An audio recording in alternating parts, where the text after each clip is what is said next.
Está no ar Gestão Pública em Debate, um programa do Curso Superior Tecnológico de Gestão Pública da FATEC Internacional, uma instituição do Grupo Educacional Uninter em convênio com o Instituto Wilson Pickler.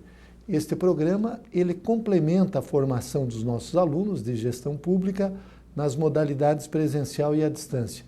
E ele também é transmitido pela CWB-TV, TV Comunitária de Curitiba, canal 5 da NET e 72 da TVA. E ele pode ser acessado por todas as pessoas que possuem parabólica digital através dos canais da rede EdSat, os canais da educação. Hoje nós vamos debater a segurança do cidadão. E para isso nós convidamos o delegado de polícia, Dr. Maurílio Alves. Dr. Maurílio Alves, ele é delegado de polícia aqui no estado do Paraná, com 34 anos de atividade de carreira policial. Ele é nascido em Serra Morena, Cruzeiro do Norte, município do Uraí, aqui no Paraná, filho de agricultores. Ele estudou na década de 70 no Colégio Adventista, aqui de Curitiba, e ele ingressou na aeronáutica em 76, no Bacaxiri, e depois ele foi policial rodoviário estadual, até 1987. Ele ingressou posteriormente na Polícia Civil, seguindo toda uma carreira como agente de segurança, como investigador, e desde 1994 ele é delegado de polícia. Ele participou de inúmeros cursos de especialização na Polícia Militar do Paraná, na Polícia Civil, inclusive de Polícia Comunitária. E atuou em diversas delegacias no interior do estado e está aqui em Curitiba há 6 anos, onde ele é delegado operacional da Delegacia de Homicídios. Doutor Murilo Alves, inicialmente eu quero agradecer a sua presença em Gestão Pública em Debate, e o senhor elaborou um projeto interessante. Aliás, eu tenho este projeto, inclusive, em minhas mãos, que é o projeto BO, Boletim de Ocorrências, voltado para roubos, furtos, extravios, ameaças e outros. E esse projeto ele tem a finalidade de facilitar os registros das ocorrências policiais junto às delegacias de polícia de todo o estado do Paraná, através de um convênio exclusivo a ser estabelecido pelo Estado do Paraná, Secretaria de Segurança e a Empresa Brasileira de Correios e Telégrafos. Eu gostaria que o senhor explicasse como surgiu essa ideia desse projeto. O senhor, com essa longa carreira policial de quase 35 anos, o senhor viu de que aquela forma antiga de fazer ainda, do cidadão se dirigir à delegacia, me parece que não condiz com os novos tempos. Gostaria que o senhor explicasse esse projeto. Vamos falar a respeito desse projeto. Depois temos outras questões aqui relacionadas à segurança do cidadão. Perfeitamente. Boa noite, professor Jorge Bernardi. Primeiramente, gostaria de agradecer imensamente o convite formulado por Vossa Senhoria para estar aqui nessa grande universidade, poder passar aquilo que a gente pretende que vá atender ao interesse não só da comunidade, da segurança, dos advogados, enfim, dos estudantes, dos trabalhadores, enfim, de todos os paranaenses. É um prazer muito grande estar aqui, eu fico muito feliz em ter essa oportunidade, e falar sobre a segurança é sempre um prazer, porque nós somos do tempo ainda que você entrava na organização policial por prazer, era como os jogadores antes da Copa de 70, se jogava por amor à camisa, né? Se praticava esse esporte porque se tinha uma grande dedicação ao esporte e não ao interesse financeiro. Então nós somos ainda do tempo que você entrava na polícia sem saber o salário que ia ganhar e muitas vezes ficava muitos meses para ganhar o primeiro salário. Então o pessoal da nossa época, que é uma época já bastante passada, mas a gente procura se atualizar e se atualizar muito bem, a gente tem muito amor pela profissão, muita dedicação pela profissão. E a gente sabe no dia a dia quais as dificuldades que todas as delegacias do Estado do Paraná e até parte da Polícia Militar também, porque eu estive 11 anos na Polícia Militar, fui soldado e cabo com muito orgulho da nossa Polícia Militar. Então, a gente sente na pele aquilo que nós temos de dificuldade, aquilo que nós poderíamos fazer de melhor e aquilo que a população também sente ao chegar numa delegacia de polícia. Então, agora nós temos um governo democrático que está ouvindo a todos os policiais, temos um secretário de segurança que é uma pessoa decente, é uma pessoa educada, é uma pessoa fina, vem de uma família tradicional, o pai também é uma pessoa, né, muito digna, o ex-deputado, doutor Djalma. Então, quer dizer, ele está agora dando oportunidade para que todos os policiais sejam ouvidos, né, trabalhem com mais dignidade, tenham mais dedicação ao serviço. Ele é uma pessoa prestimosa, é uma pessoa que tem se dedicado à questão da segurança, é um entendido porque é policial. Então, quer dizer, agora a gente trabalha pelo menos com mais tranquilidade e a gente tem essa oportunidade de mostrar aquilo que pode melhorar o atendimento nas delegacias de todo o estado do Paraná para que a população seja favorecida. A gente sabe que é difícil para alguém ir numa delegacia, às vezes a pessoa fica receosa de que lá ela vai ser mal atendida e ela às vezes tem isso com uma certa convicção e tem suas razões que realmente isso ocorre. E por que ocorre? Porque o policial ganha mal. Essa é a grande verdade. O policial não ganha o correspondente. Aí muita gente pergunta, mas quando ele entrou ele sabia que o salário era esse, mas ele tem uma perspectiva de que isso melhore. E na realidade essa melhora ela vem a passos muito lento, entendeu? Então fica difícil essa aproximação entre polícia e comunidade, o povo, porque cada vez mais isso se torna praticamente meio inatingível, meio difícil de ser alcançado esse objetivo, que é facilitar a entrada e o acesso das pessoas às delegacias de polícia e também fazer essa aproximação polícia e comunidade. Então, o nosso objetivo com esse projeto BO, professor Bernardo, é de facilitar para vários lados. É um projeto praticamente bem social. Por que ele é social? Porque 4 segmentos da sociedade serão facilitados ou terão facilidade para poder atingir os seus objetivos. Primeiro, a sociedade de maneira geral, os trabalhadores, os paranaenses, os advogados de todo o estado do Paraná e do Brasil e até do exterior, os policiais, né, de todas as delegacias de todo o estado, bem como IML, papiloscopia, criminalística, o nosso psicossocial, que também temos policiais com problema de álcool, drogas, deficientes, e o sistema de atendimento do estado para com esses policiais também é deficitário, também é difícil. E também o estado do Paraná. E ainda a Copa do Mundo que está se aproximando aí. Então nós precisamos ter uma estrutura que atenda a vários segmentos ao mesmo tempo com maior facilidade. Então esse projeto é social por quê? As pessoas terão oportunidade para registrar suas ocorrências de roubo, furto, extravio, ameaça e outros é o serviço prestado aos advogados através do órgão do Correio. Essa é a nossa sugestão neste projeto alternativo. E por que ele é alternativo?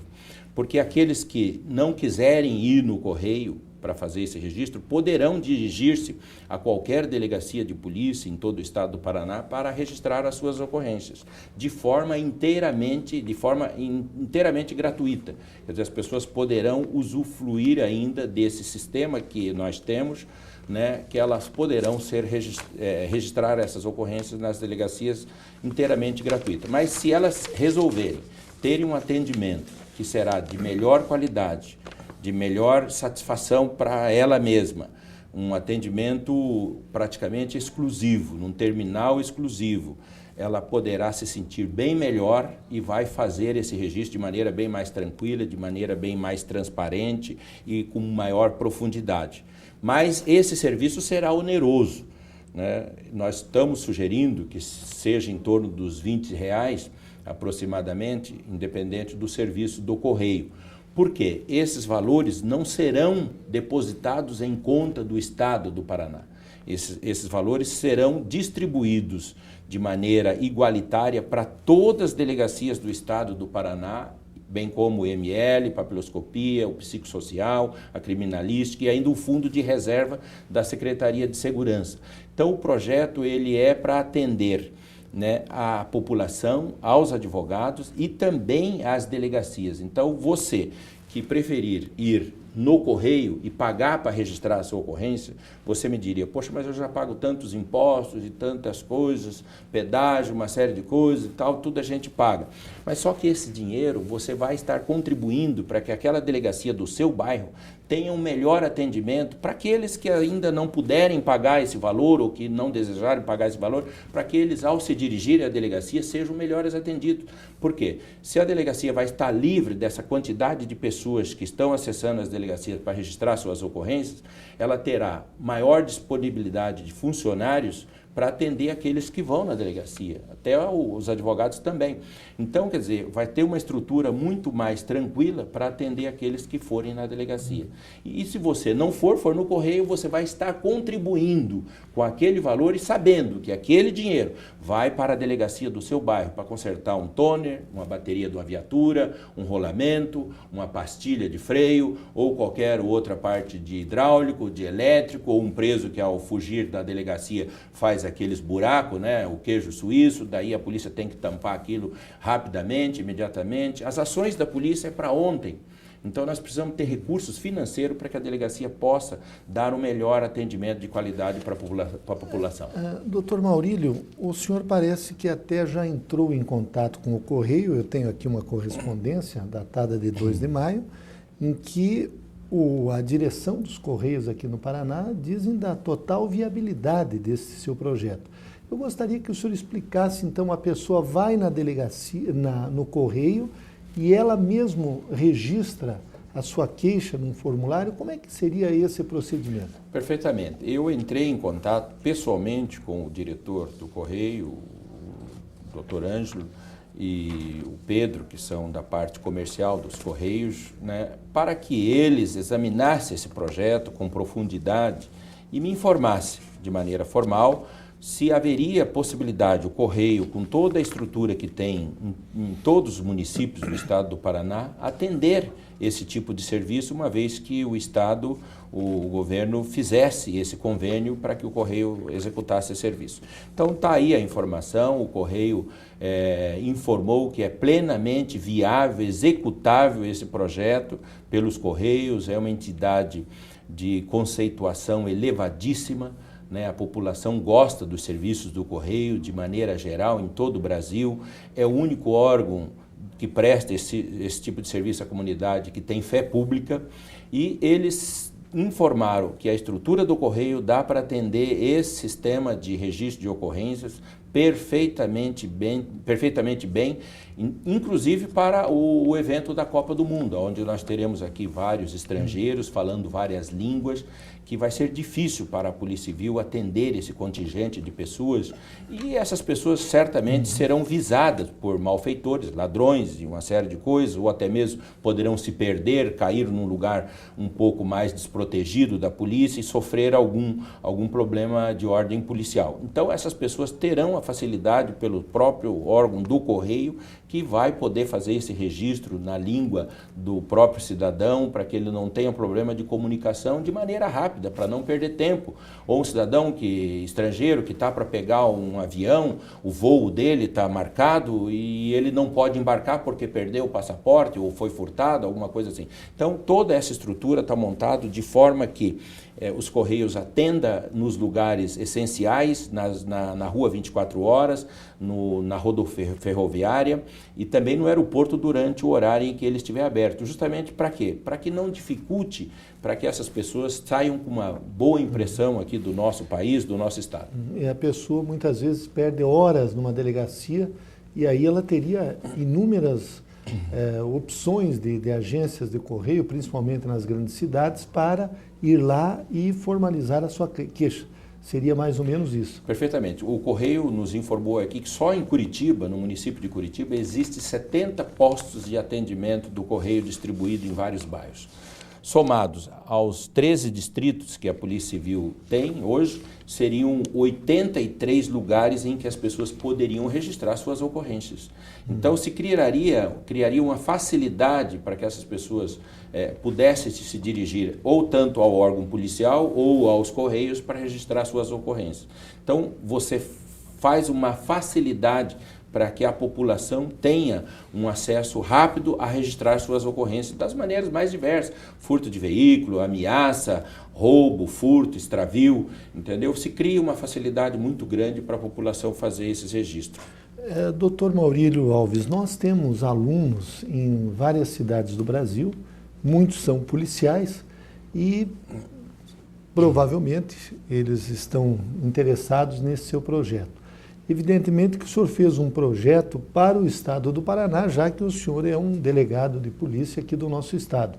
Mas isso poderia se estender para todo o nosso país, esse conceito e essa ideia, através dos governos estaduais?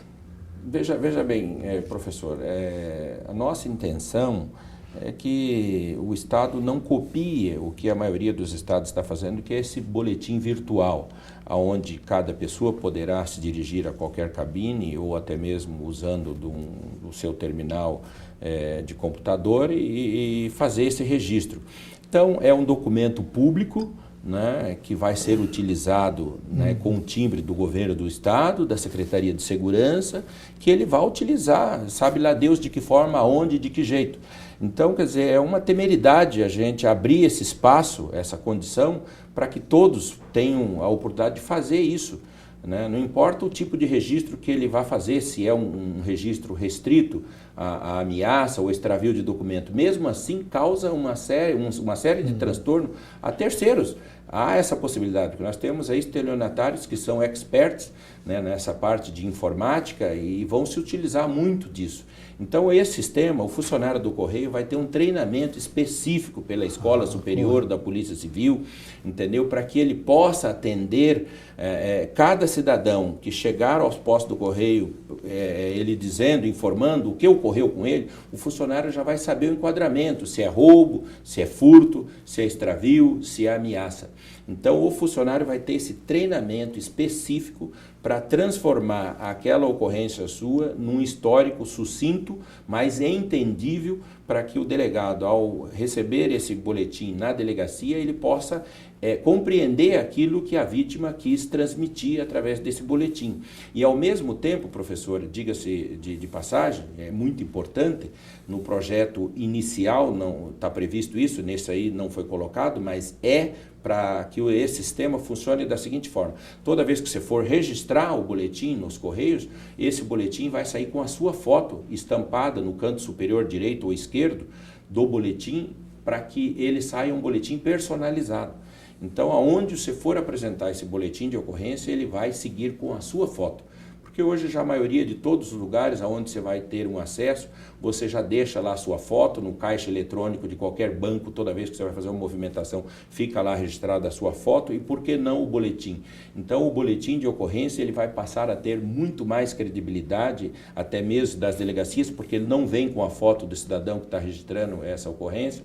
Então, mesmo que vá um outro registrar o boletim para qualquer outra pessoa, a foto dele vai ficar registrada ali. Porque hoje tem um noticiante que pode registrar um boletim de ocorrência em nome de outro, mas ele vai ter que dizer o nome do outro e o tipo do crime que foi cometido. Então, isso é restrito também, porque há os crimes hediondos, os crimes de latrocínio, de homicídio, que não vai poder ser registrado por uma terceira pessoa. A mesma coisa no Correio. Aí está especificando que é o roubo, furto, extravio e ameaça.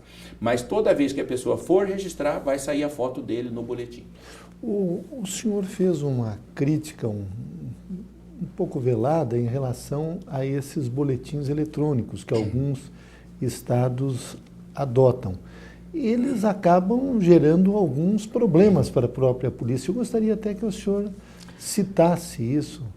Esse que a pessoa faz virtualmente da sua casa ou de um terminal de computador. Muitas vezes a pessoa se aproveita disso para levar vantagem, como o senhor disse, até cometer outros crimes, como estelionato e etc. e tal. Perfeitamente, professor. De cada ação ou omissão de qualquer servidor público gera uma expectativa, né, de direito. Né? Então, qualquer ação que for tomada ou de qualquer documento emitido pelo órgão policial ou qualquer órgão público gera uma obrigação, um dever, né? E isso poderá causar um benefício como também um malefício. Em causando um malefício, a pessoa que sofreu esse dano certamente poderá ingressar com alguma ação contra o Estado, né, no sentido de reparar o dano que ela sofreu.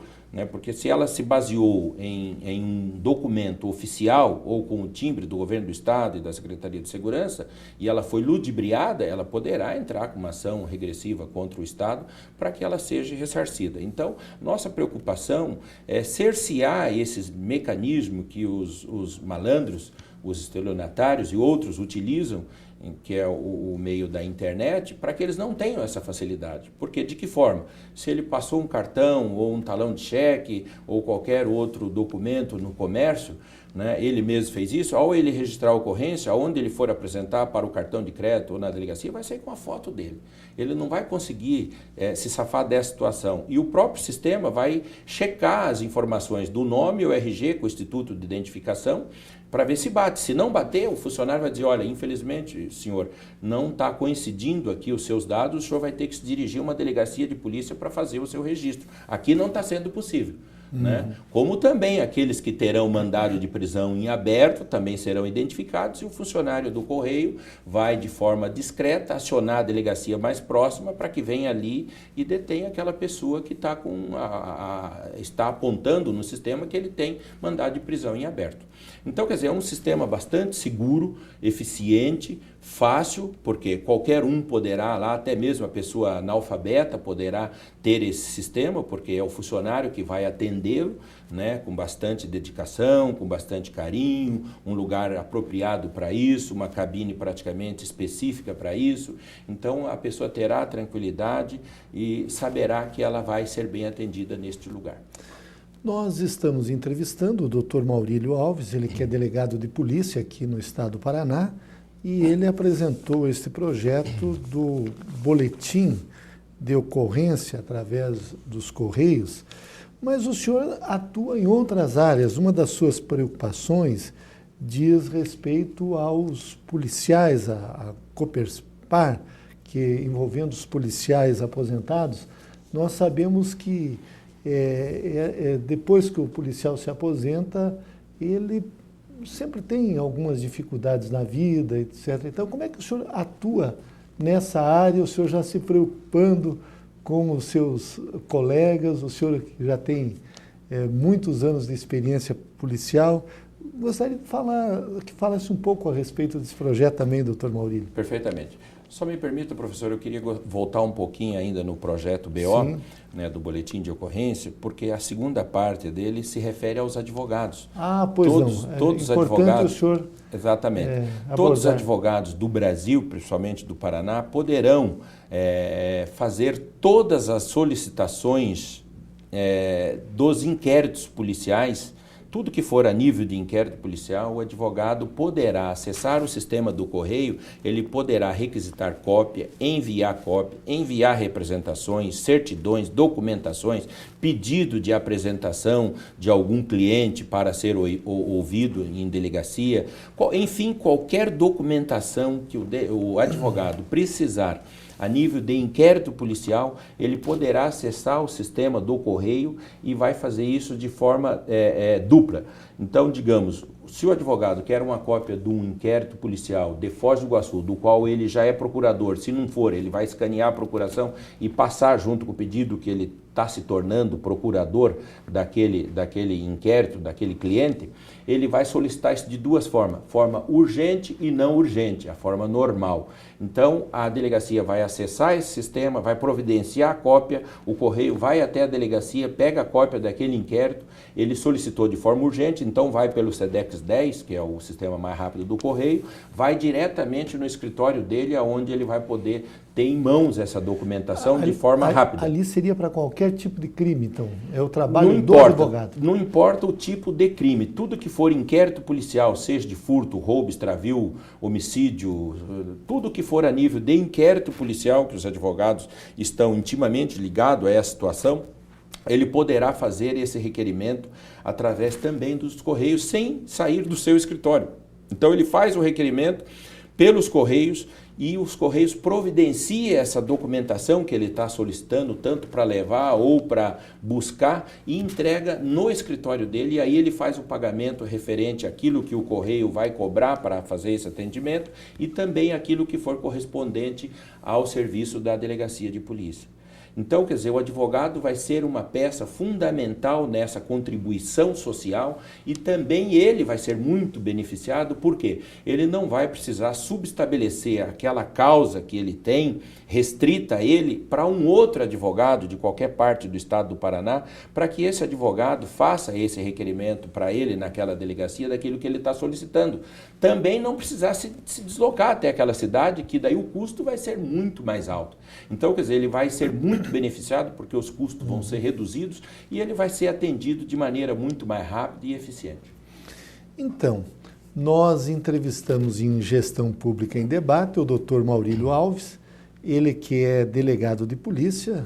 O nosso tema foi a segurança do cidadão, especificamente este projeto Boletim de Ocorrência envolvendo os Correios.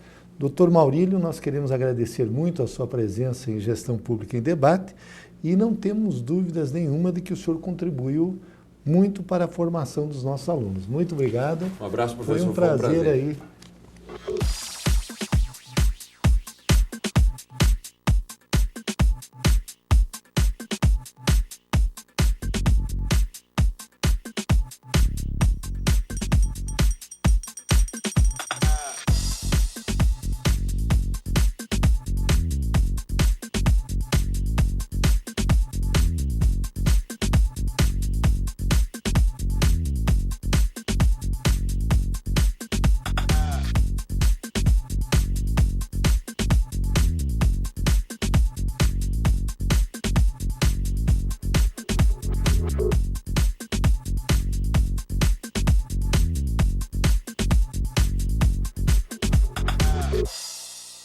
Quer chegar no topo da carreira? Faça pós à distância Uninter, a maior pós-graduação à distância do Brasil. Áreas educacional ou empresarial, direito e saúde. Pós à distância Uninter. Ligue 0800 704 1234 e garanta sua vaga. Hoje em dia, a variável ambiental e as ações sustentáveis são itens fundamentais no planejamento das organizações. O Grupo Uninter oferece o curso de extensão universitária Gestão Ambiental. Aulas uma vez por semana e carga horária de 40 horas. Inscrições até 11 de maio. Início em 16 de maio. Curso de extensão universitária Gestão Ambiental. Ligue 0800 702 0500 ou acesse gruponinter.com.br/extensão e garanta sua vaga. A comunicação empresarial é estratégica para a evolução das empresas. Engloba a comunicação organizacional, a corporativa e a institucional. O Grupo Uninter oferece o curso de extensão universitária Comunicação Empresarial. Aulas uma vez por semana e carga horária de 40 horas. Inscrições até 11 de maio. Início em 16 de maio. Curso de extensão universitária Comunicação Empresarial. Ligue 0800 702 0500 ou acesse gruponinter.com.br/extensão e garanta sua vaga. A língua brasileira dos sinais é um diferencial para a inclusão social e o atendimento a pessoas com necessidades especiais. O Grupo Uninter oferece o curso de extensão universitária Noções de Libras Básico 1. Aulas uma vez por semana e carga horária de 40 horas. Inscrições até 11 de maio. Início em 16 de maio. Curso de extensão universitária Noções de Libras Básico 1. Ligue 0800 702 0500 ou acesse gruponinter.com.br/extensão e garanta sua vaga.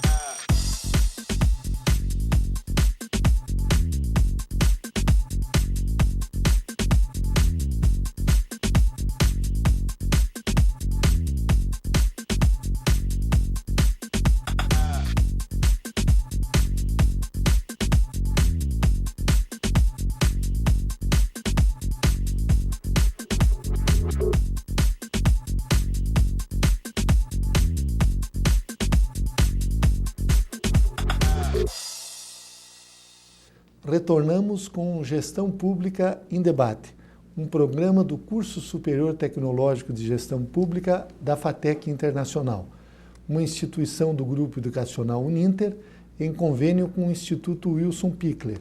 Este programa ele complementa a formação dos nossos alunos de gestão pública nas modalidades presencial e à distância. E ele também é transmitido pela CWB-TV, TV Comunitária de Curitiba, canal 5 da NET e 72 da TVA. E também ele pode ser acessado por todas as pessoas que possuam parabólica digital, através dos canais da rede EdSat, os canais da educação. Neste segundo bloco, nós vamos entrevistar o professor José Carlos Dutra, ele que é advogado, e o tema será a justiça e os crimes militares. O doutor José Carlos Dutra, ele tem curso de formação de oficiais de direito do quadro complementar da administração do Exército, em Salvador.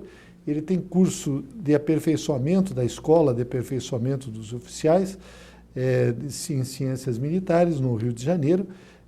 Também ele é pós-graduado em Ciências Políticas da Universidade Federal do Paraná.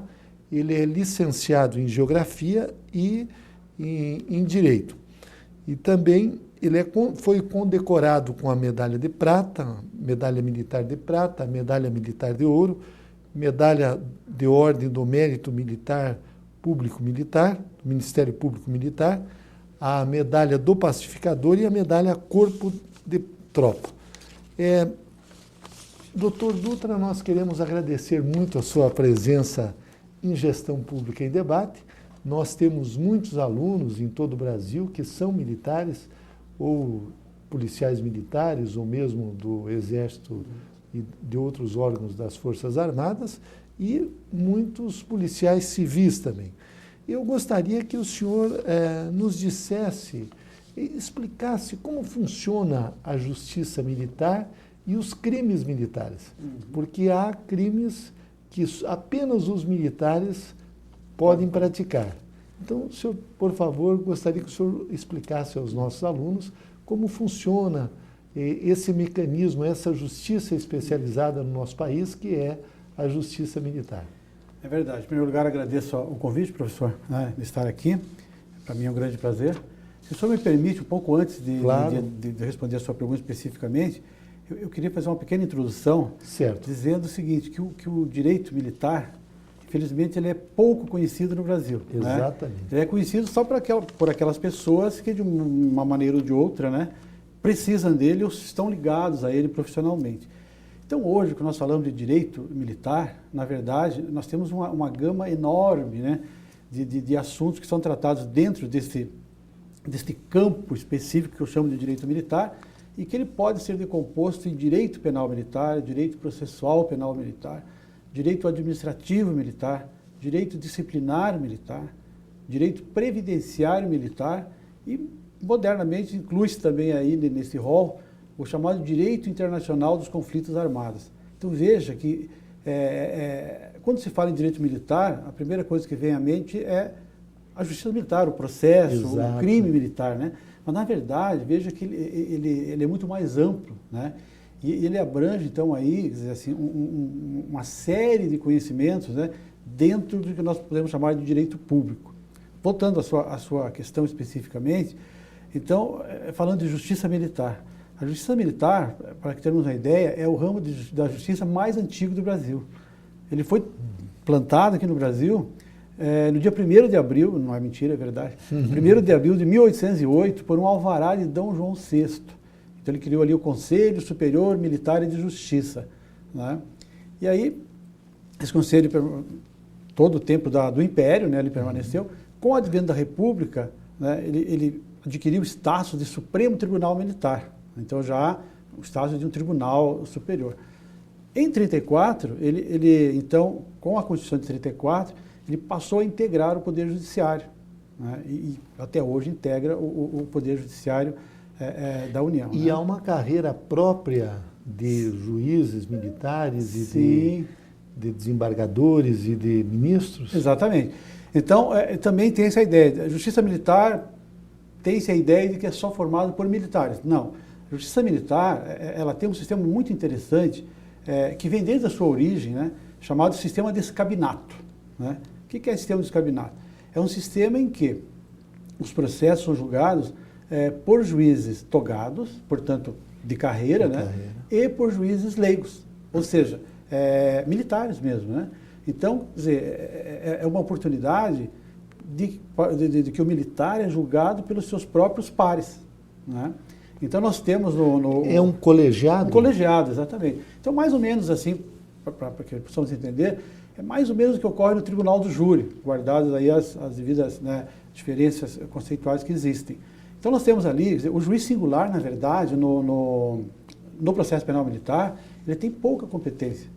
Com a emenda constitucional 45, que modificou o judiciário, a Justiça Militar Estadual, os juízes que operam na Justiça Militar Estadual, eles têm uma competência maior.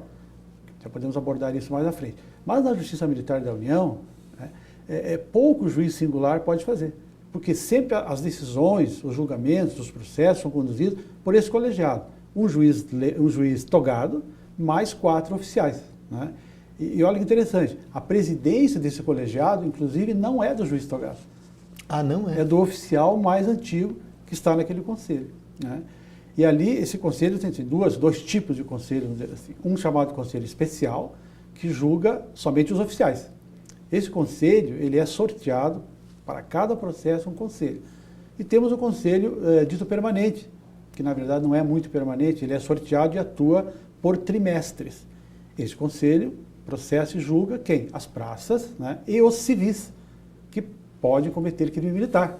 Como o senhor bem mencionou no início, crimes militares podem ser cometidos tanto por civis quanto por militares.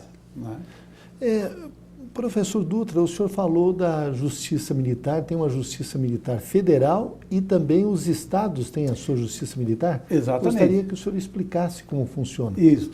Então, assim, a própria emenda 45, que eu me referi anteriormente, ela já havia previsão constitucional anterior também, né?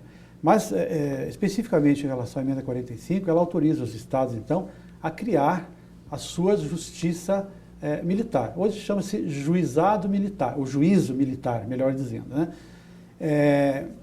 Esse juízo militar é como se fosse uma vara, né, especializada dentro da estrutura do Poder Judiciário Estadual. E essa justiça, então, ela julga quem? Julga os policiais militares e bombeiros militares nos crimes militares previstos no Código Penal Militar. Observe que, então, o Código Penal é o mesmo, né?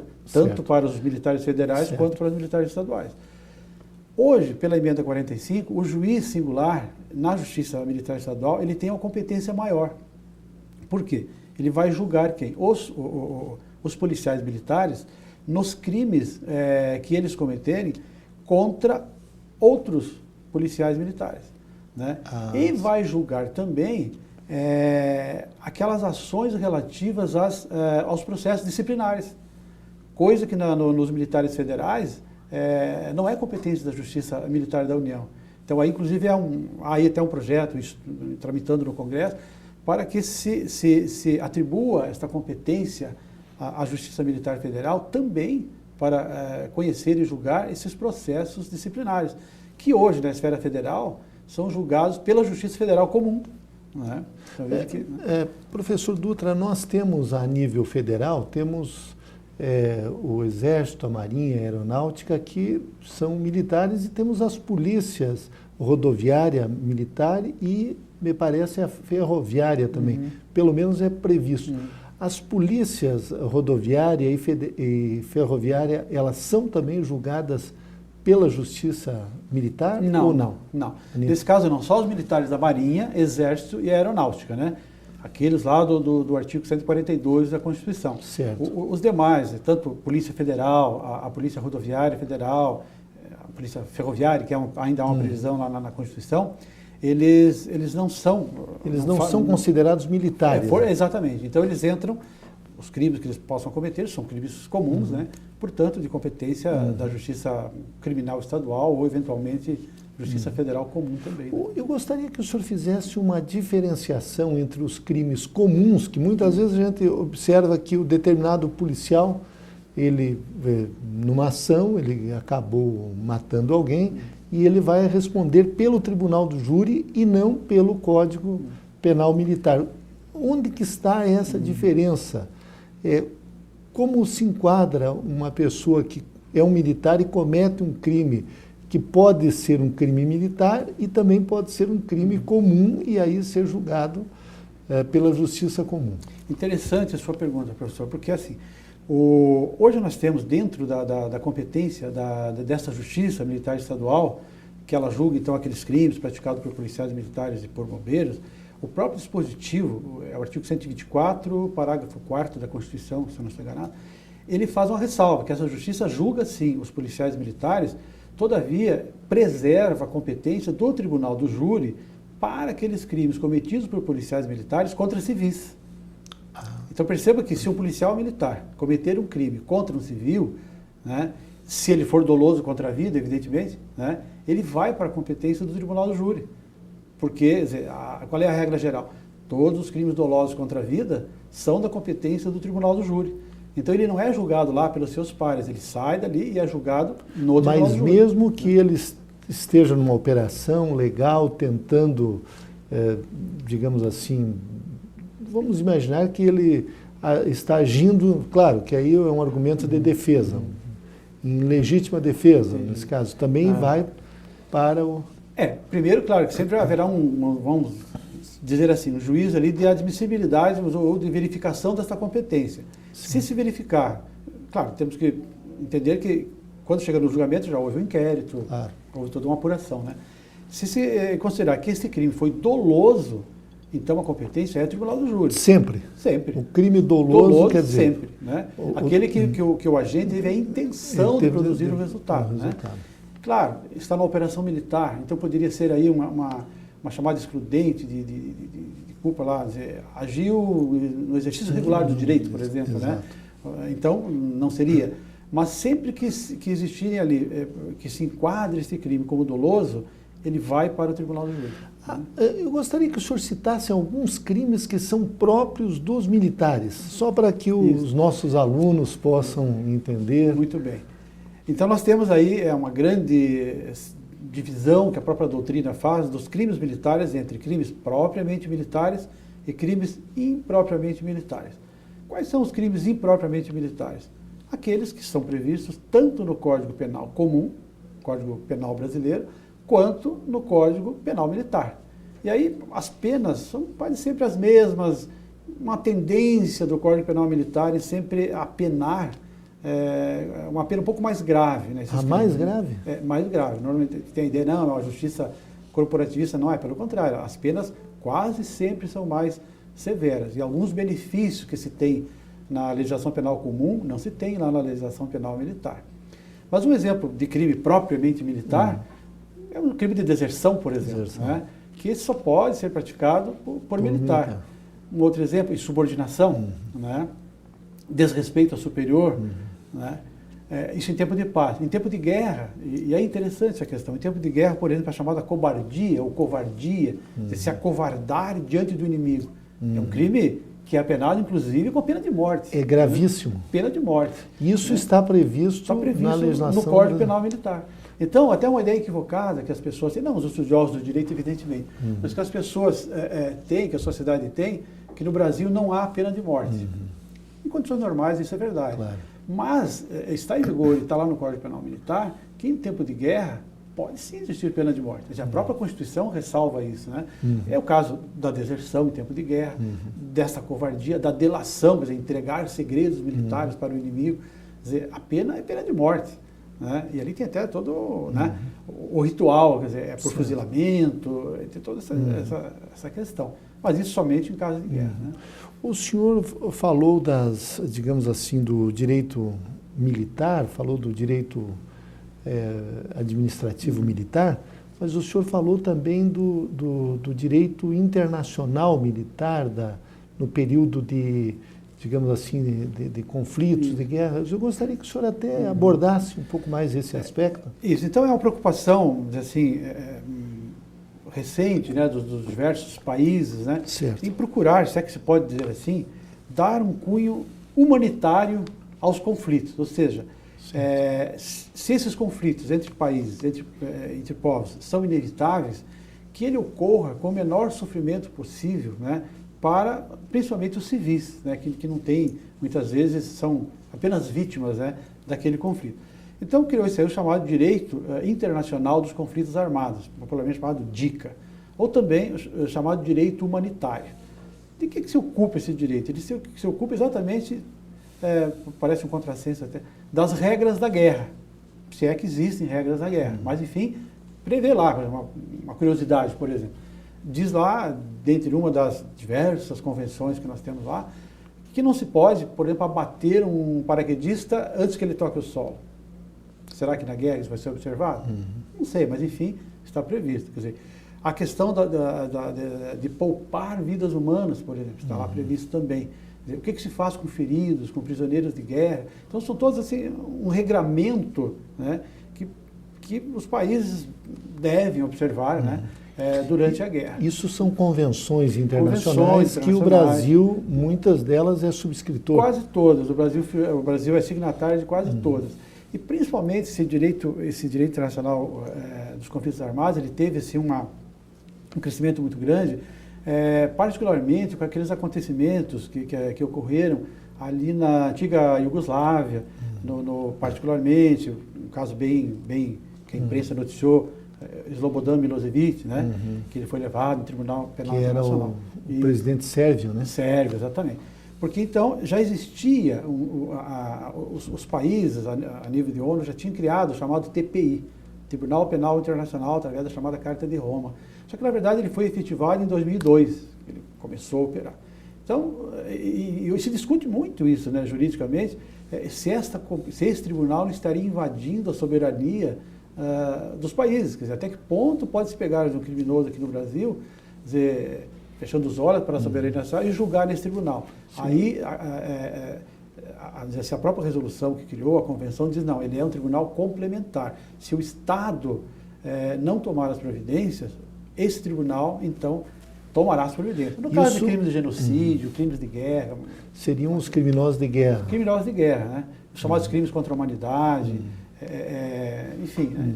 Esses crimes com repercussão internacional. Nós observamos recentemente, professor José Carlos Dutra, a operação americana no Paquistão, onde eles eliminaram o líder da Al-Qaeda, o Bin Laden. E a própria ONU, a área de direitos humanos, ela questionou os americanos desta operação. Em relação a uma situação como essa, pelo que a gente observa, digamos, está em vigor ainda sempre a lei do mais forte. Claro. Mas eu observei também que alguns analistas disseram não, que o ataque às Torres Gêmeas foi uma declaração de guerra e os americanos estão em guerra permanente contra o terror e esse era um objetivo deles, digamos assim, eliminar quem comandou essas ações de terrorismo. Como é que a justiça, ou digamos, o direito internacional militar vê essa questão? Quem sabe o senhor pudesse fazer uma análise para nós dessa operação americana lá nos Estados Unidos? Aí seria mais a área do direito internacional público, entendo eu, né? E aí temos que estabelecer uma diferença também, para quem nos assiste, de que há uma diferença fundamental entre o direito nacional e o direito internacional. O direito nacional, ele é baseado em códigos, em leis, cuja aplicação ela é muito mais concreta, né? Porque o Estado ele tem uma ação direta sobre os seus cidadãos, por exemplo, né? de punir, de aplicar penas, enfim. Quando se fala entre Estados soberanos, independentes, soberanos, as coisas são um pouco mais difíceis. Então, nós não temos um código internacional, uma lei internacional. Nós temos o quê? Acordos, convenções, tratados, né? Que procuram ali estabelecer as relações entre diversos países, né? É claro, quer dizer, que se formos analisar, e veja bem, deixar bem claro que eu estou aqui analisando quer dizer, o mérito da questão, se Bin Laden deveria morrer ou não, né? Mas é claro que se perguntarem assim, a operação militar, da forma que foi feita, feriu normas internacionais? Sim, Sim, porque invadiu o espaço aéreo de um outro país, do Paquistão, que é um país soberano, né? E lá realizou uma operação militar. Então, sobre esse aspecto, não há dúvida nenhuma que feriu normas internacionais. A grande questão que se coloca, o senhor mencionou, quer dizer, hoje no concerto das nações, quer dizer, e pela própria Carta da ONU, tanto faz, a soberania é a mesma, tanto de um país pobre, Botsuana, por exemplo, quanto os Estados Unidos. Claro. Mas na prática, professor, as coisas não são bem assim, né? Então, claro que aí fala mais alto o quê? Poder bélico, evidentemente, né? Então, quer dizer, uma pergunta consequente, poderá os Estados Unidos vir a sofrer consequências por conta disso? Sinceramente, não creio, né? Não creio que isso não vai passar de um protesto de alguns estados e tal, né? Mas, a rigor, à luz do direito internacional, não há dúvida nenhuma que houve a ofensa, né? Essa soberania desse país. Né? O senhor, professor Dutra, o senhor escreveu um livro, um artigo sobre a Revolução de 64 e o movimento militar aqui no Paraná, a visão da caserna. Eu gostaria que o senhor abordasse a esse respeito, porque nós temos muitas informações do outro lado da sociedade civil e é interessante nós sabermos qual é a visão da caserna da Revolução de 64. Ok. Então, eu sempre me preocupei com isso, porque o senhor mesmo verificou no meu currículo, que eu tenho uma formação militar, evidentemente, né?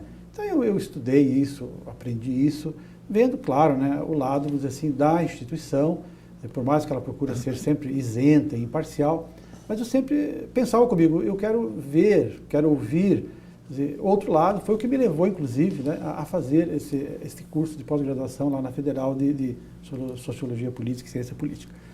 E lá, conversando com o orientador, falei assim, olha, eu quero fazer um trabalho em busca aí, de pesquisa, uma pesquisa em fontes primárias. Eu quero falar com as pessoas que vivenciaram aquilo, né? E fui entrevistar militares que realmente viveram aquela época. E associado aí a alguma coisa de bibliografia. Então, qual a conclusão que eu cheguei nesse trabalho? Que o Paraná, na verdade, na época, ele era o quê? Ele era considerado um estado periférico. A importância política do Paraná na década de 60, claro, não era de hoje, né? Então, quer dizer, o eixo das decisões, Rio de Janeiro, São Paulo, Minas Gerais, Rio Grande do Sul, né? Então, ali que as coisas aconteceram. Esse movimento revolucionário no Paraná, quer dizer, na verdade, não houve uma preparação dos militares para isso. Olha, dia tal vai acontecer isso. Quer dizer, os militares, claro, a alta patente sabia que alguma coisa estava para acontecer, né? Mas não houve uma preparação de, olha, o dia D vai ser dia 31 de março, né?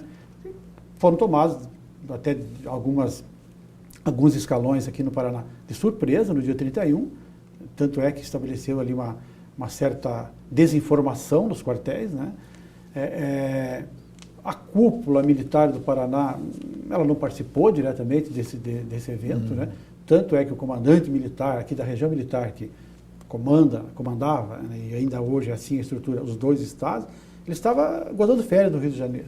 Naquela época, o Paraná pertencia ao Terceiro Exército? Como é que era a organização? É interessante essa questão, porque pertencia assim ao então Terceiro Exército, só que aí, como o comandante militar aqui da região, interino, e mesmo o que estava em férias no Rio de Janeiro, tinha lá, tendências, vamos dizer assim, esquerdistas, como os militares chamavam na época. Olha que interessante, eles desviaram a rota dele. Ao invés de ele voltar para Curitiba, fizeram com que o avião fosse para Porto Alegre, porque entendia-se que se ele assumisse o comando, ele se aliaria à parte do Terceiro Exército que estava dando, vamos dizer assim, cobertura ao Leonel Brizola, lá no Sul. Resistindo. Né? Resistindo. Então, temia aí até uma luta armada. E, por conta disso, o comandante do 2º Exército, que era São Paulo, chamava-se Amaury Cruz, general Amaury Cruz, o que ele fez? Ele passou, claro, por decisão do ministro da Guerra, evidentemente, as tropas federais do Paraná e Santa Catarina passaram a subordinação do 2º Exército, temporariamente. E foi deslocado de Itu, uma unidade militar, que veio pela Régis Bittencourt, porque se imaginava que aqui em Curitiba haveria uma resistência. O que não aconteceu, na verdade, né? Essa unidade, inclusive, parece que ficou acantonada ali na região do Tarumã, naquela região, né? Pelo que eu li, né?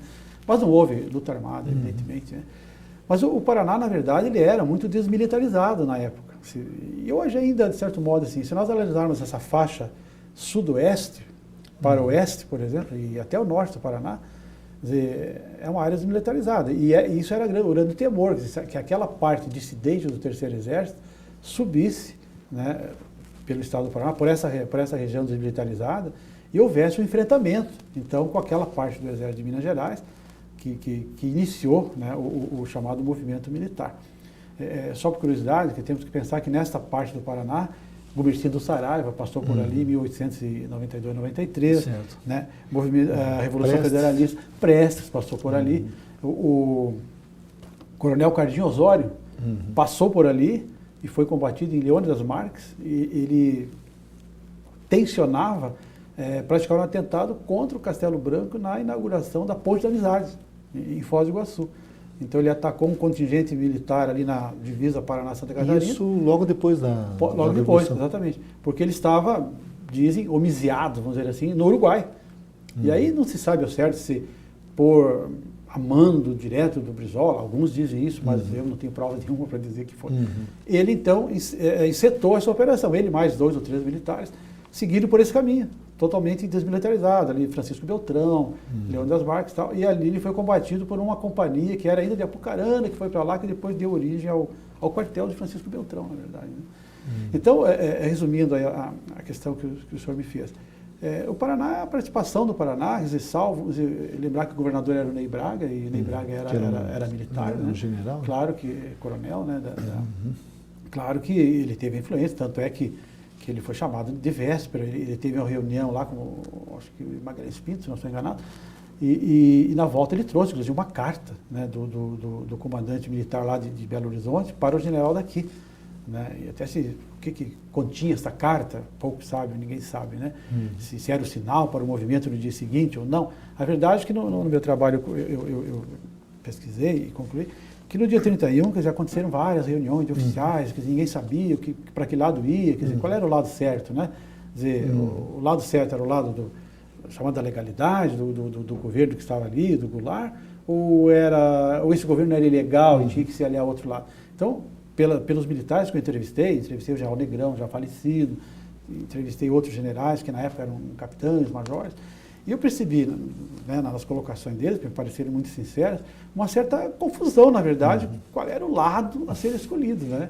Quer dizer, alguém que escolheu o lado errado se deu mal, quem escolheu... Também é difícil saber qual é o lado certo e qual é o lado errado nessa história. Naquele momento. Naquele momento, né? Então, nós entrevistamos o professor José Carlos Dutra, ele que é advogado, especialista em aspectos militares, em justiça, direito militar, e nós tratamos aqui da justiça e os crimes militares. Professor Dutra, nós queremos agradecer muito a sua participação em Gestão Pública em Debate e não temos dúvidas de que o senhor contribuiu muito na formação dos nossos alunos. Muito obrigado. Eu que agradeço a oportunidade, estou sempre à disposição. Obrigado.